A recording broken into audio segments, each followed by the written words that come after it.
Bonjour à tous, bonjour, je vous salue encore une fois à travers les lives qu'on vous octroie chaque dimanche à 7 heures. Je salue tous mes collègues qui m'ont précédé ici. Une pensée au professeur Sano, une pensée au professeur Fall Transit, une pensée Cham, une pensée à Laye Bamba Seck, une pensée aussi à M. Khalifa Ababacar Dramé et à tous les collègues qui sont en train de faire de brillantes présentations sur Marketing TV Monde. Je pense que c'est très important dans le bien de certaines personnes avant de...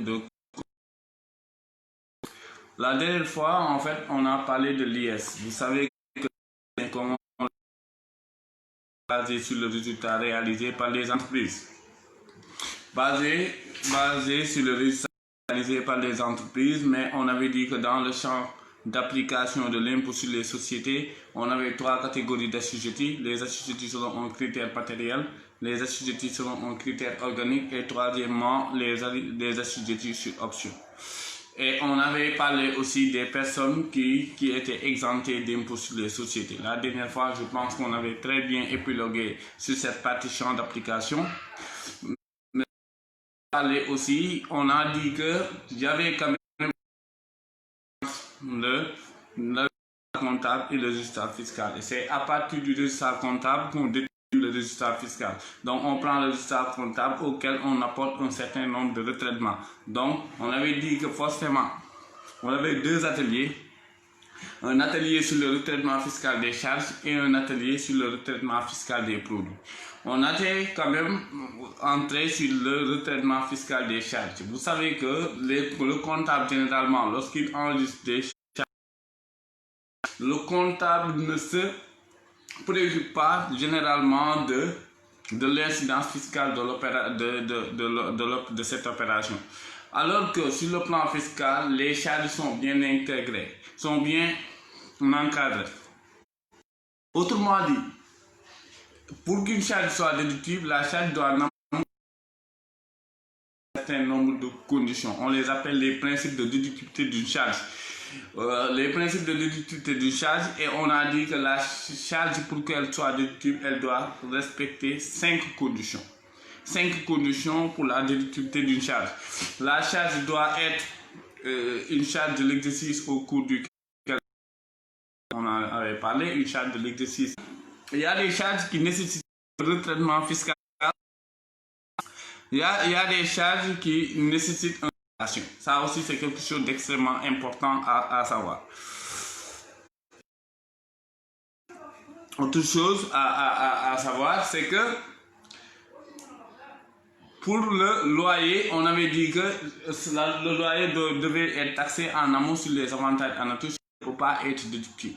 Même les limitations là qu'on a eu à dire tout à l'heure ne seront plus appliquées. C'est la totalité du loyer qui sera réintégrée. Autrement dit, on va le considérer comme une charge non déductible. Pour que le loyer soit déductible, il faut que le loyer à usage d'habitation soit en amont taxé comme avantage des salaires conformément à l'arrêté ministériel. C'est important à savoir. On a parlé aussi des impôts et taxes. On a dit qu'il y a des impôts et taxes déductibles, il y a des impôts et taxes non déductibles. Si je dis déductible, ça signifie que la charge ne nécessite a priori d'aucun retraitement fiscal. La charge ne nécessite a priori d'aucun retraitement fiscal, si c'est déductible. Mais si ce n'est pas déductible, la charge doit faire l'objet d'une réintégration, c'est-à-dire on doit rajouter ça sur le comptable. Maintenant, le bénéfice fiscal est équidistant du bénéfice comptable. On l'a dit, c'est le bénéfice comptable auquel on apporte des retraitements. Autrement dit, règle assez simple, on réintègre les charges non déductibles et on déduit les produits exonérés. Mais vous savez que même si on pour cette règle, il y aura des exceptions, mais à travers les vidéos qu'on va faire, on va préciser les exceptions qui vont encadrer cette règle. Maintenant, je reviens aussi pour parler on a parlé aussi des dons. Vous savez que les dons, les libéralités, on sait que constitué pour réaliser un bénéfice. Donc l'entreprise n'est pas conçue pour faire des libéralités. Donc les dons a priori ne sont pas déductibles. On va vous dire, lorsque vous faites un don public, Caritas, Mimran, Fonds de service du Sénégal, Association des lépreux du Sénégal,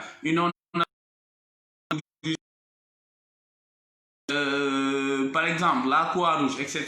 Tous ces organismes fixés par un lorsque vous leur faites des dons, ces dons, on peut les mettre en déductibilité, mais dans la limite de 5 pour 1000 du chiffre d'affaires.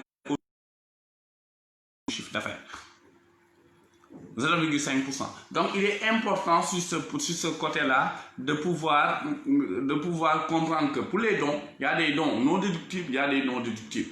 Pour les dons non déductibles, on les réintègre dans leur totalité. Mais les dons déductibles sont limités dans le temps à 5 pour 1000 du chiffre d'affaires. 5 pour 1000, c'est 0,5% du chiffre d'affaires. C'est bon? C'est pour l'ensemble de ces organismes. Les non-dits. Prenons le cas des réceptions. En comptabilité, on l'enregistre dans le compte 6383. Qu'est-ce que j'appelle réception? Par exemple, il est midi. Chaque midi, c'est M. Dramé, il a son entreprise. M. Dramé, il a son entreprise et M. Dramé, chaque midi, il donne à ses employés, ce qu'on appelle le déjeuner. Et il paye une restauratrice. La facture qu'elle envoie, chaque mois, le comptable l'enregistre dans le compte 6383 réception. Et en amont, la nourriture, qu'est-ce qui va se passer? Il a fait une charge. C'est une charge peut-être qui est nécessaire à son exploitation, mais l'administration fiscale vous dit, lorsque vous donnez vous donnez à vos salariés de la nourriture et cette nourriture-là n'est pas taxée comme avantage en salaire, la nourriture doit faire l'objet d'une réintégration. Donc, a priori, le compte réception aussi sur le plan fiscal, c'est un compte à risque. 10 000 par exemple. Est-ce que cette facture là sera déductible? Mais la problématique qui existe à travers le compte de réception, la nourriture qui a été servie aux employés et qui n'a pas fait l'objet d'une taxation sur les avantages en nature sur les salaires. Et beaucoup de redressements sont liés à ce compte-là, réception 6383. Il faut bien l'analyser sur le plan fiscal avant de procéder à une nourriture accordée aux salariés, oui, mais si on l'a taxé comme avantage en nature sur les salaires, il n'y a plus de problème de déductibilité, la nourriture elle est entièrement déductible. En revanche, lorsque maintenant la nourriture est offerte aux salariés et ça n'a pas fait l'objet d'une taxation comme avantage, dans ce cas d'espèce, la nourriture doit faire l'objet d'une réintégration. Ça, c'est un point spécifique. Je reviens aussi parler, par exemple, des comptes 63. Par exemple, pour les redevances. Je parle de quoi redevances? Je vais parler sur cette partie-là d'un point extrêmement important. Quoi? Je vais acheter, par exemple, un logiciel en Belgique. Un logiciel. Je vous rappelle, sur le plan fiscal, de biens incorporels est considérée comme une prestation de service. Donc l'acquisition d'un logiciel ici est considérée pas comme une livraison de biens, mais comme une prestation de service. Il y a une société belge qui a vendu à la société de M. Khalifa Ababacar Dramé un logiciel de gestion. La société du Belge, après l'installation, facture à M. Dramé une redevance. C'est-à-dire la redevance est suivie à l'actualisation du logiciel, etc. Pour la redevance, il y a une problématique fiscale qui est liée parce que c'est ce qu'on appelle en matière sur le plan fiscal la fiscalité des entreprises étrangères. M. Dramé, une société belge, lui a vendu ce logiciel, lui a facturé des redevances. Ces redevances chez M. Dramé, c'est une charge. Oui, c'est à son autre incidence fiscale que je veux régler ici. M. Dramé qui reçoit la facture de la redevance de cette société-là, ou d'une société française qui a vendu à M. Dramé ce logiciel. Maintenant, si vous avez soit la facture de la redevance, c'est une société française qui lui a facturé. Là, il y a deux problèmes à régler. Il y a la des bénéfices de la bénéfices non commerciaux et il y a la problématique de la TVA pour compte. Et ces deux notions fiscales aujourd'hui, les entités sénégalaises subissent beaucoup de redressements liés à ces deux notions. Mais qui reçoit cette facture, quelles sont ses obligations envers cette entité française? Il y a une retenue de BNC. La retenue de BNC, lorsqu'une société étrangère ou une personne morale, physique ou morale, qui n'a pas d'établissement stable au Sénégal, qui n'a pas de représentation fiscale, dans ce cas, lorsque cette personne vous facture une prestation de service, a priori, je dis bien, a priori, il faudra procéder à la retenue de BNC et faire une déclaration de TVA pour compte. Ce qui se passe, c'est quoi? La société a facturé à M. Dramé 10 millions pour la redevance annuelle. Sur cette redevance-là, M. Dramé va leur dire, compte tenu de la législation fiscale sénégalaise, comme que vous n'avez pas de représentation fiscale au Sénégal, toi, vous, M. Dramé, vous avez l'obligation sur les 10 millions que cette entreprise française vous a facturé d'appliquer 18% de TVA et vous le versez. Étrangère effectue une prestation pour une société sénégalaise, a priori, il faudra procéder à la retenue de BNC et la TVA pour compte. Ça, c'est aujourd'hui les qui existent. Ça, il faut le savoir. C'est un point important et j'insiste sur ça parce que je vois beaucoup de redressements, même des problèmes et de prestation de services. Beaucoup de gens pensent que, comme on dit, d'acquisition de logiciels,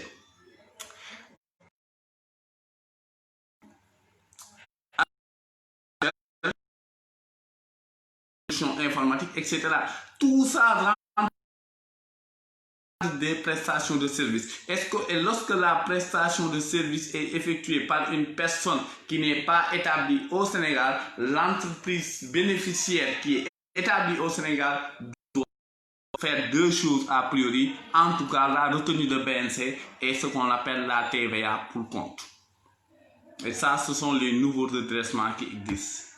D'accord? C'est comme aujourd'hui, une entreprise sénégalaise fait par exemple, une entreprise sénégalaise fait par exemple un emprunt. Une entreprise française ou une on l'a vu, hein? On l'a vu à travers les projets de l'État, des entreprises turques qui ont financé, etc. Une banque turque qui finance par exemple une entreprise sénégalaise. Vous savez que l'entreprise sénégalaise, quand on parle d'emprunt, on va parler forcément d'intérêt. Sur les intérêts, encore, sur les intérêts versés par la banque étrangère, versés à la banque étrangère, on va dire à l'entité sénégalaise procède à une retenue au titre des ISC. L'ISC, c'est intérêt sur les redevances et créances. Il y a une retenue sur les ISC et il y a aussi la problématique de la TVA pour compte sur les problématiques fiscales. Et aujourd'hui, si vous voulez travailler dans les groupes, il y a des à anticiper, notamment la problématique des BNC, la problématique aussi de la TVA pour compte. Et je vais dire peut-être à M. Laye Bambassek, dans nos futurs lives, si on termine l'impôt sur les sociétés, de revenir sur ces notions-là. Parce que pour moi, c'est extrêmement important. Donc, attention, pour les réceptions, on en a parlé, mais faites attention aussi. On va parler des assurances. L'assurance. Par exemple, si l'assurance est liée à une exploitation, si l'assurance est liée à l'exploitation, on assure le véhicule, on assure l'exploitation, on assure par exemple les biens. L'assurance, lorsque c'est lié à ça, l'assurance est déductible, c'est-à-dire qu'il n'y a aucun retraitement fiscal à faire sur mais lorsque l'assurance pèse sur la tête de dirigeant, par exemple une assurance vie, l'assurance vie n'est pas fiscalement déductible, on doit le réintégrer. L'assurance vie n'est pas fiscalement déductible, on réintègre. Maintenant, qu'en est-il des assurances retraite complémentaires? Qu'en est-il de l'assurance maladie? Et qu'en est-il peut-être de l'assurance retraite? Pas déductible ou d'une catégorie. Par exemple, on choisit des agents de maîtrise et les cadres. Ou bien on choisit les cadres. Mais on ne peut pas, par exemple, avoir 10 cadres et prendre 2 cadres, souscrire une assurance retraite complémentaire pour dire que demain c'est déductible sur le plan fiscal. Non. Donc la déductibilité s'interprète comme suit.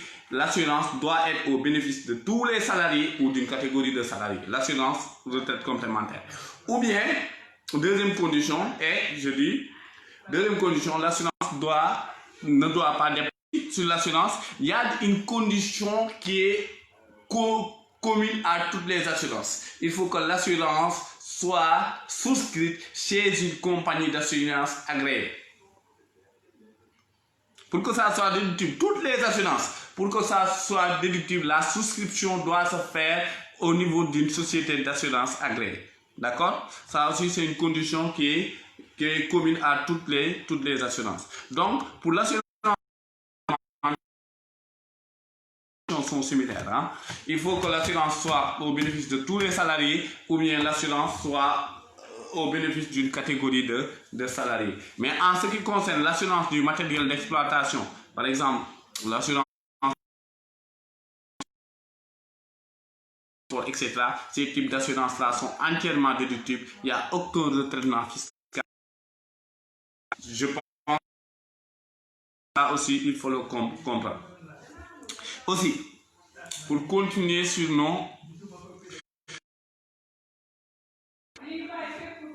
le retraitement fiscal des charges. Sur le retraitement fiscal des charges aussi, ce qu'il faut comprendre, chers amis. Revenons un peu sur le retraitement fiscal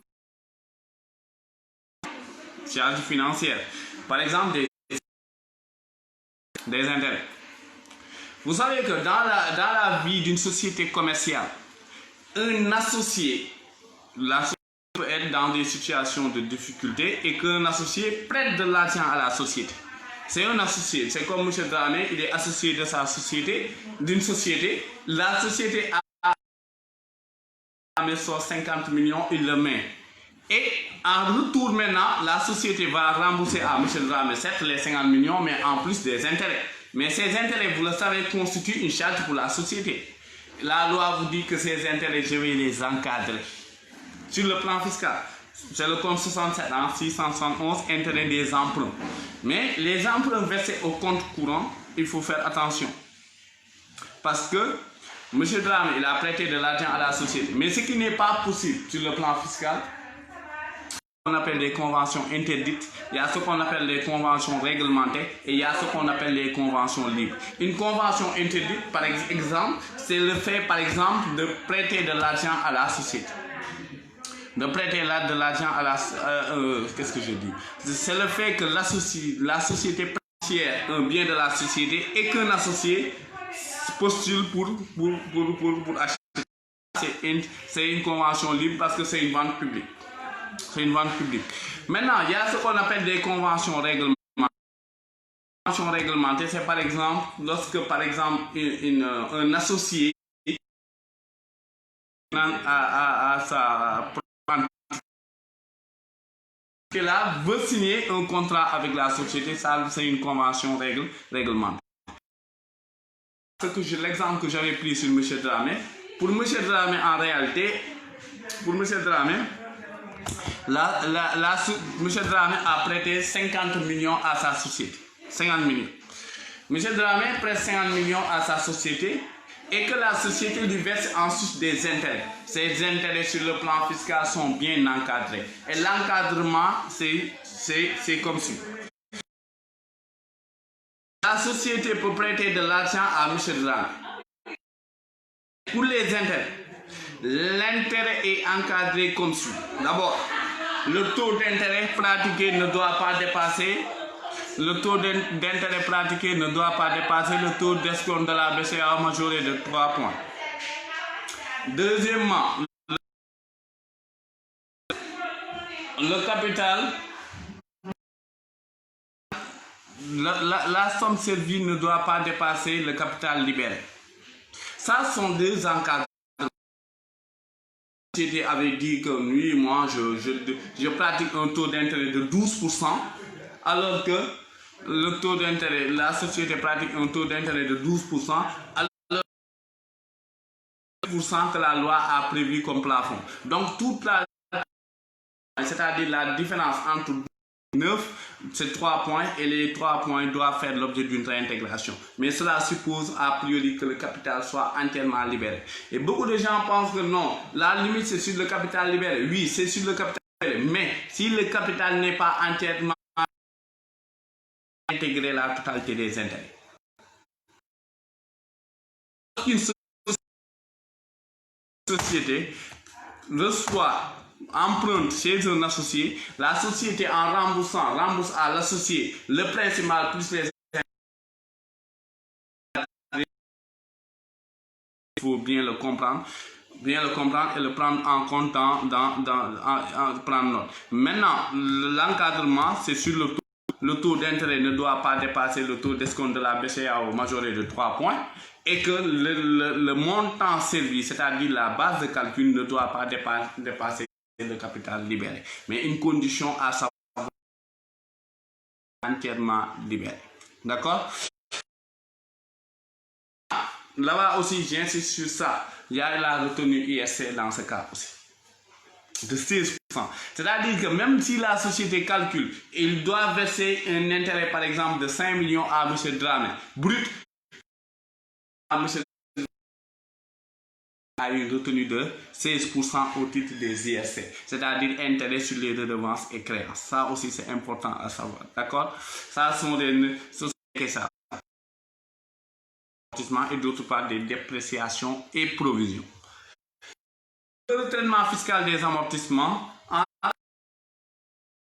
que c'est pratiqué suivant les dispositions du SUSCOADA, les amortissements a priori sont déductibles. Ça, il n'y a pas de problème. Maintenant, avec le SUSCOADA révisé, vous savez qu'on a 5 modes d'amortissement, 5 modes, 2 modes économiques et 2 modes fiscaux. Les modes économiques, c'est le mode linéaire, c'est le mode par unité d'œuvre et le mode SOFTI, Sum of Your Digit, amortissement à taux décroissant. Et il y a 2 modes fiscaux, on le savait à l'époque, c'est le mode accéléré et le mode dégressif. Et ces deux, la loi fiscale. En réalité, généralement, on vous dit que le matériel est neuf, utilisable au moins pendant 5 ans et est affecté à des activités bien déterminées, notamment le transport, la manutention, une activité industrielle et une activité de transport. Maintenant, vous savez, les amortissements, il y a des taux usuels qui sont généralement utilisés et il faut toujours contrôler les taux d'amortissement que vous utilisez. Mais aujourd'hui, la quasi-totalité des entreprises sénégalaises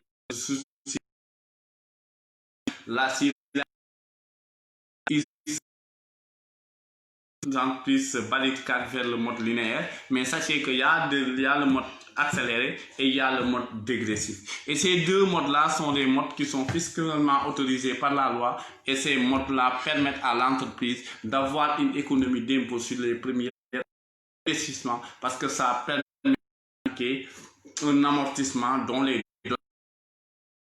si l'amortissement augmente, vous savez que le résultat diminue. Si le résultat diminue, on paye moins d'impôts. C'est la logique de ces modes fiscaux-là. D'accord? On va parler des dépréciations et des provisions. Dépréciation et provision. C'est important parce que à l'époque de provision pour risque et charge. Mais aujourd'hui, les articles 46 et 48 du SUSCOADA nous demandent de faire la distinction entre dépréciation et la notion de provision. C'est une perte probable qui concerne un élément de l'actif. Et une perte probable qui concerne un élément pas passif.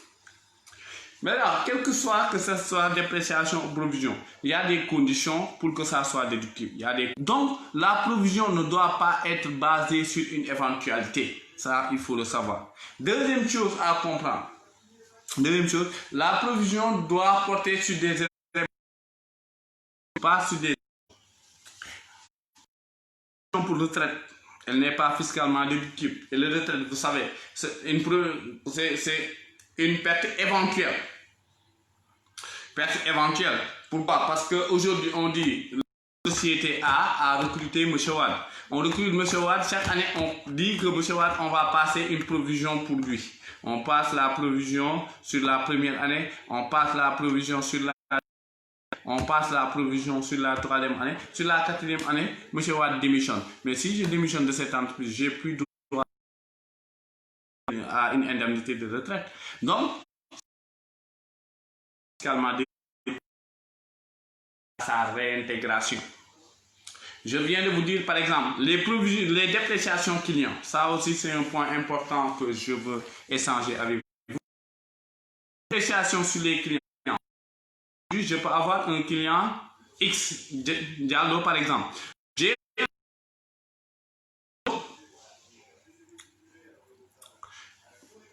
Je prends Diallo. Diallo, je lui vends mes marchandises. Il me doit 10 millions. Je relance Diallo pour qu'il me paye. Il ne paye pas. Je le relance une deuxième fois, il ne paye pas. Une mise en demeure. Sur le plan comptable, pour l'extension de la prudence, je fais une écriture de dépréciation. Mais sur le plan fiscal, on vous dit oui, passez une pour que l'une de cette dépréciation soit fiscalement déductible. Il faut soit vous avez utilisé toutes les voies de recours ou bien de contentieux, c'est là où on a dit. Vous justifiez que votre client là est en procédure collective. D'accord? Si vous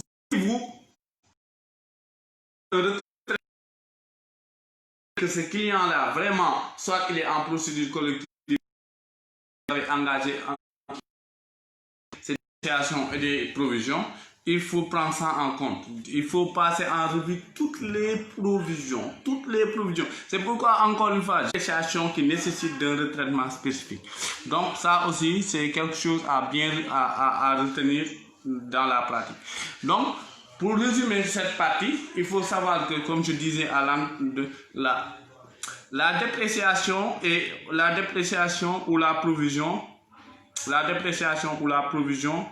pour être déductible, doit respecter des conditions. Ça ne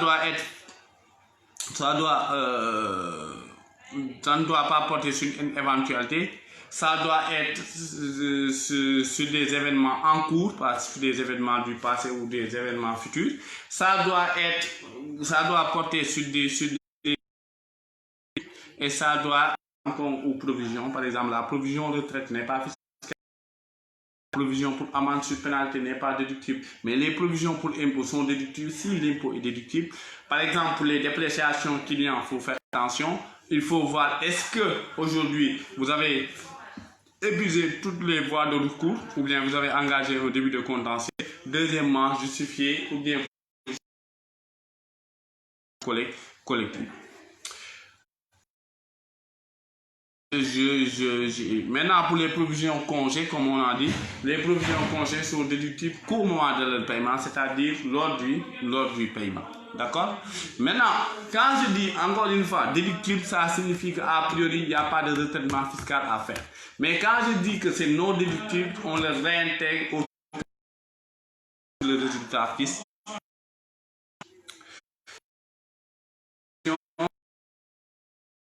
On a déjà fait 45 minutes.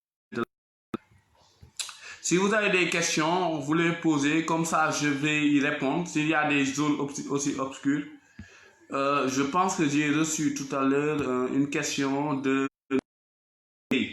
Bonsoir prof, c'est quoi?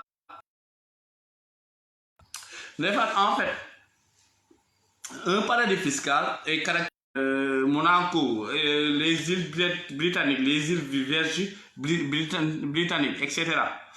Signé avec une société, je l'ai expliqué à travers mon dernier live. Je vous ai dit que, par exemple, Si je signe une convention fiscale avec l'île Maurice, je suis chinois, je vais en île Maurice, je crée ma société là-bas, je vais quitter l'île Maurice pour venir au Sénégal en tant que chinois, j'exploite votre or de Sabodala, je gagne des milliards. Comme il y a une convention fiscale qui lie le Sénégal et l'île Maurice, ce chinois-là ne paye pas l'impôt sur les sociétés au Sénégal parce que c'est ça qui est dit dans la dite convention. Et deuxième chose plus grave, lorsqu'on transfère les bénéfices en île Maurice, là-bas le taux d'impôt sur les sociétés est nul, c'est zéro. Donc, ce Chinois ne paye pas l'impôt sur les sociétés au Sénégal, ne paye pas l'impôt sur les sociétés en île Maurice. Et vous savez que beaucoup de sociétés aujourd'hui qui exploitent notre zircon lors de Sabodala, c'est ce qu'ils ont fait à travers ces types de mécanismes. Donc, je dis encore une fois, il est très dangereux de signer une convention fiscale. Oui, autre question. Est-ce qu'il y a-t-il un impact sur l'IS redevable aux entreprises en ce temps de crise et surtout avec le report des délais et l'annulation des dettes fiscales? Oui.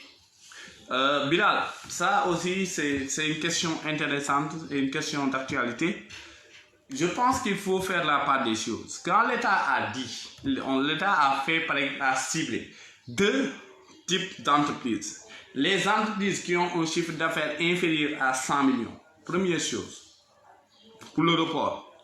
Et les entreprises dont les secteurs sont impactés. L'éducation, le transport, la presse, la restauration, l'hôtellerie, le tourisme. Voilà les secteurs qui sont visés. Mais en dehors de ces secteurs qui sont visés, les autres sociétés sont toujours assujetties au paiement. L'IS, le deuxième acompte, c'était le 30 avril. Toutes les sociétés qui ne sont pas sur ce régime avaient l'obligation de reverser l'IS dans le deuxième acompte de l'impôt sur les sociétés. Mais pour les sociétés impactées ou bien les entreprises qui ont un chiffre d'affaires pour d'échéance jusqu'au 15/7/2020. Maintenant, même pour les VRS, on a dit pour les impôts sur les salaires, on a dit de ne pas payer ça et on le considère comme une subvention directe octroyée par l'État. Donc, il faut bien faire la part des choses sur ce côté-là. D'accord? D'accord? Maintenant, si vous avez des questions sur ça.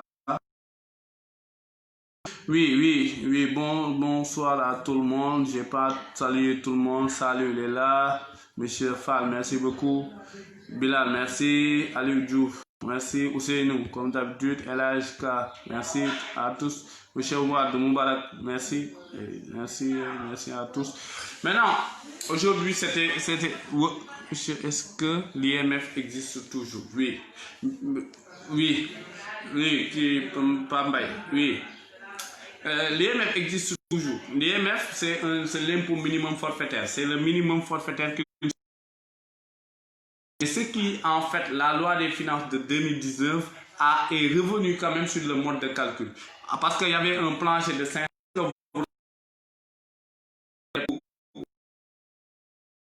par exemple, vous payez un plancher de 500 000 et un plafond de 5 000. Il a été enlevé sur le plancher de 500 000. Maintenant, il n'y a plus de plancher. On paye moins de 500 000, mais l'IMF existe toujours comme. D'accord? Aujourd'hui, vous savez, comme je vais le faire en plusieurs lives. Maintenant, il faut savoir assez technique, très technique. Le comptable doit au minimum pouvoir faire une déclaration. Pour faire, encore une fois, il y a un certain nombre de diligences à faire. Par contre, vous prenez Cisco 60, c'est achat. Les achats, regardez est-ce que tous les factures et les achats ont été effectués conformément à l'exploitation. Vous prenez le compte 61 transport, vous regardez aussi, vous parcourez, vous prenez les comptes 62 services extérieurs A. Il y a les sous-traitances, il y a ce qu'on appelle les locations spécifiques, les loyers.